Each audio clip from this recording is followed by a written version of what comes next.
done. So what I want to do for you today is share with you a practice that I've been able to develop as part of what I call mental training.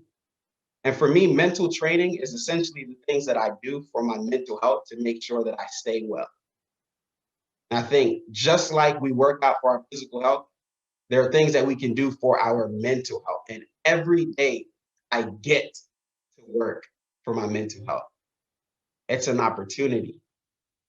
It's a privilege. It's a priority. And one thing that I do is journaling. So I'm going to go through some of these steps that I've used to develop a habit to be able to be journaling now for over 4+ years consistently, to potentially convince you to start journaling yourself. I'm going to go through these slides pretty quickly just because we're short on time.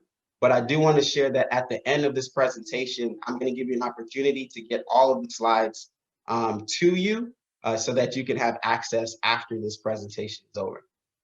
So number one, it's important for me to identify what are those benefits, because I think a lot of times what happens when it comes to prioritizing our mental health is because we can't see the benefits, and it's such a thing of, delayed gratification, right? We go to the gym for a month, we're more likely to see results than when we're actually doing things to prioritize our mental health. And so it becomes a challenge to prioritize because we're not seeing these results immediately. So some of the benefits of gratitude journaling is, number one, it helps with clarity. It helped me with clarity and to really focus on what's most important for me. Another thing is that it helped to increase my productivity. So because I set aside time to journal, be mindful, and to practice meditation, I'm able to be more productive in my day-to-day activities. Another thing is that it helps with my feelings of joy and being able to really experience that joy. Step number one, when it comes to developing a habit and maintaining a consistent habit of journaling, number one is to pick a time. So if you have a piece of paper or a pen or even your phone, definitely take some notes here. But again, I'm going to send you these slides afterwards. So pick a time. For me, I mentioned that gratitude journaling is a part of my mental training. And so for me, I like to do it in the morning before I do anything else. And this is my sacred time. Like, even my wife knows not to bother Abe during his journaling sessions because it gets really intense. I had a really intense session this morning, actually. Left me in tears, good tears.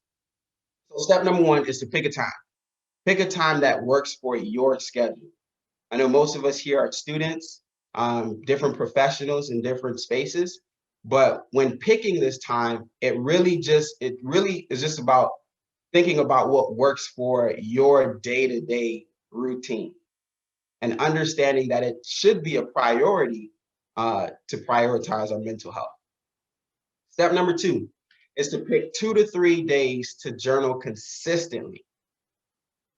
So my philosophy behind this is you always start small. When developing a habit, whether it's exercising, journaling, whatever that thing is, always start small and allow yourself to build the momentum to then being able to journal, whether it's 7 days a week, 6 days a week. So that step two is to pick 2 to 3 days where you can do that.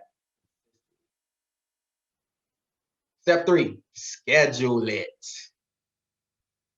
We are probably all familiar with calendars. My personal favorite is Google Calendar. And I believe that if it's not in the calendar, then it's not going to happen. So we have to be intentional about making this a priority. So in my calendar, it literally says morning routine at this time. And it really helps be consistent with that. Step four is to pick a journal. So pick a journal that when you look at that thing, when you open it, when you smell the pages in that journal, when you touch the surface, it makes you feel good.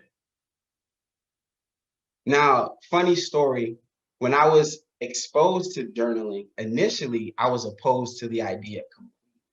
I thought to myself, I'm a guy. I lift weights. what do I look like carrying around a diary, right? And that was just my thought process behind it. 4+ years later, I am obsessed. My wife literally told me the other day, you need to stop buying journals and help myself. So pick a journal. Number 5, pick a space. Train your mind to associate